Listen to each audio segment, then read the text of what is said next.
सम्पूर्ण साथीहरुमा नमस्कार। म केश बुढा मगर। आज चाहिँ म साथीहरुलाई नेपालको संविधानमा रहेको संवैधानिक निकायको बारेमा जानकारी दिन गइरहेको छु।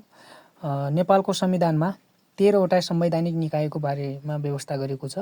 यो संवैधानिक निकायको बारेमा विभिन्न प्रतिस्पर्धात्मक परीक्षामा बारम्बार सोधिरहेको हुनाले यसलाई चाहिँ मध्यनजर गरेर मैले एउटा सानो भिडियो बनाएको छु।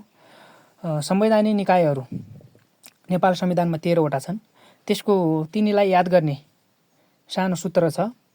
अमलो निमा प्राम दश आम थामु। यो चाहिँ भाग 21 देखि भाग 27 सम्म रहेको छ। यसलाई चाहिँ तपाईहरुले गीत अथवा कविताको तरिकामा कसरी हुन्छ सम्झाउनु पर्ने हुन्छ। अमलो निमा प्राम दश आम थामु। यो मैले यो कपीमा पनि लेखेर देखाएको छु। ह्यान्डराइटिङ त्यति राम्रो छैन, तर साथीहरुले मैले बोलेको भरमा चाहिँ बुझ्नु होला है। संवैधानिक निकायहरू एकदम महत्त्वपूर्ण छ साथीहरु। यो चाहिँ बारम्बार परीक्षामा सोधिरहेको हुनाले नै मैले यसलाई मध्यनजर गरेर बनाएको हुँ।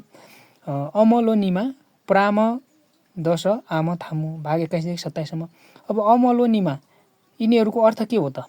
अ भनेको अख्तियार दुरुपयोग अनुसन्धान आयोग, महा भनेको महालेखा परीक्षक, लो भनेको लोकसेवा आयोग, नि भनेको निर्वाचन आयोग, मा भनेको मानव अधिकार आयोग। यो माको अगाडि चाहिँ हामीले राष्ट्रिय थप्नुपर्ने हुन्छ। राष्ट्रिय मानव अधिकार आयोग। प्रा भनेको राष्ट्रिय प्राकृतिक स्रोत तथा वित्त आयोग।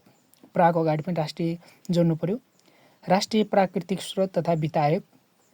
म भनेको महिला आयोग, द भनेको दलित आयोग, स भनेको समावेशी आयोग, आ भनेको आदिवासी जनजाति आयोग, म भनेको मधेसी आयोग, था भनेको थारू आयोग र मु भनेको मुस्लिम आयोग। अमलो निमा प्रम दश आम थामु। अमलो निमा प्राम दश आम थामु। अ भनेको अख्तियार दुरुपयोग अनुसन्धान आयोग, म भनेको महालेखा परीक्षक, लो भनेको लोकसेवा आयोग, नि भनेको निर्वाचन आयोग, मा भनेको राष्ट्रिय मानव अधिकार आयोग, प्रा भनेको राष्ट्रिय प्राकृतिक स्रोत तथा वित्त आयोग, अनि म भनेको महिला आयोग, द भनेको दलित आयोग, स भनेको समावेशी आयोग, आ भनेको आदिवासी जनजाति आयोग, म भनेको मधेसी आयोग, था भनेको थारू आयोग र मु भनेको मुस्लिम आयोग। अब यो 1 नम्बरमा छ। 13 वटा संवैधानिक निकायहरूको नम्बर 1 मा रहेको छ अख्तियार दुरुपयोग अनुसन्धान आयोग। यो अख्तियार दुरुपयोग अनुसन्धान आयोग यहाँ माथि पनि हामीले यो सूत्रमा देखेका छौँ। भाग 21 देखि 27 सम्म रहेका छन्। अमलो निमा प्राम दश आम थामु भन्ने चाहिँ भाग 21 देखि 27 सम्म रहेको छ। यो भाग 21 धारा 238 देखि 38 र धारा 39 मा रहेको छ अख्तियार दुरुपयोग अनुसन्धान आयोग। प्रमुखको सिफारिस चाहिँ संवैधानिक परिषदले गर्दछ र प्रमुख तथा सदस्यको नियुक्ति राष्ट्रपतिले गर्दछ। हामीले के बुझ्नु पर्यो भने यो संवैधानिक निकाय जो 13 वटा संवैधानिक निकायहरू छन् यो सम्पूर्णको अध्यक्ष तथा सदस्यको नियुक्ति गर्दाखेरि संवैधानिक परिषदको सिफारिसमा राष्ट्रपतिले चाहिँ नियुक्ति गर्छ है। यो धेरै पटक आइरहेको प्रश्न हो।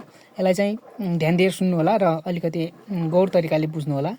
प्रमुख तथा सदस्यको नियुक्तिका लागि सिफारिस संवैधानिक परिषदले गर्दछ र नियुक्ति चाहिँ कसले गर्दछ? राष्ट्रपतिले गर्दछ। हामीले के बुझ्नु पर्यो भने यो सबै जो 13 वटा जो संवैधानिक निकायहरू छन् यो सबैको चाहिँ प्रमुख तथा सदस्य नियुक्तिको लागि चाहिँ सिफारिस संवैधानिक परिषदले गर्छ र नियुक्ति चाहिँ राष्ट्रपतिले गर्छ है। सदस्य संख्या अख्तियार दुरुपयोग अनुसन्धान आयोगमा चाहिँ प्रमुख आयुक्त र अन्य 4 जना आयुक्त गरी 5 जना हुन्छ। पदावधि 6 वर्ष। यो सबैको संवैधानिक निकायका सबैको चाहिँ पदावधि कति हुन्छ? 6 वर्ष हुन्छ। यो न्यूनतम उमेर पनि 45 वर्ष नै हुन्छ र अधिकतम उमेर पनि 65 वर्ष नै हुन्छ। सबै 13 वटा नै संवैधानिक निकायका सदस्य तथा अध्यक्षको पदावधि चाहिँ 6 वर्ष नै हुन्छ। उनीहरूको न्यूनतम उमेर 45 वर्ष नै हो र अधिकतम उमेर पनि 65 वर्ष नै हो। अब अनुसन्धान आयोगको चाहिँ अख्तियार दुरुपयोग अनुसन्धान आयोगको शैक्षिक योग्यता स्नातक हैन, स्नातक तह भए पुग्छ। प्राय जसो सबैको चाहिँ शैक्षिक योग्यता स्नातक तह भए पुग्छ। तर लोकसेवा आयोगको अध्यक्ष तथा सदस्यको शैक्षिक योग्यता चाहिँ स्नातकोत्तर गरेको हुनुपर्दछ। यो सबैले चाहिँ वार्षिक प्रतिवेदन राष्ट्रपति समक्ष नै बुझाउनु पर्छ हैन। राष्ट्रपतिले नै संवैधानिक परिषदको सिफारिसमा चाहिँ नियुक्ति गर्ने हो। त्यसैले वार्षिक प्रतिवेदन पनि राष्ट्रपति समक्ष नै बुझाउनु पर्छ है साथीहरु। मैले यहाँहरुलाई यो देखाएर यति नै जानकारी गराएँ यो भिडियोमा है। यहाँहरुले केही जिज्ञासा भए कमेन्टमा लेख्न सक्नुहुन्छ र यसको अर्को पार्ट चाहिँ म अर्को भिडियोमा ल्याउने छु। कृपया युट्युब च्यानललाई चाहिँ सब्स्क्राइब गरेर जोडिनु हुन हार्दिक अनुरोध गर्दछु। धन्यवाद।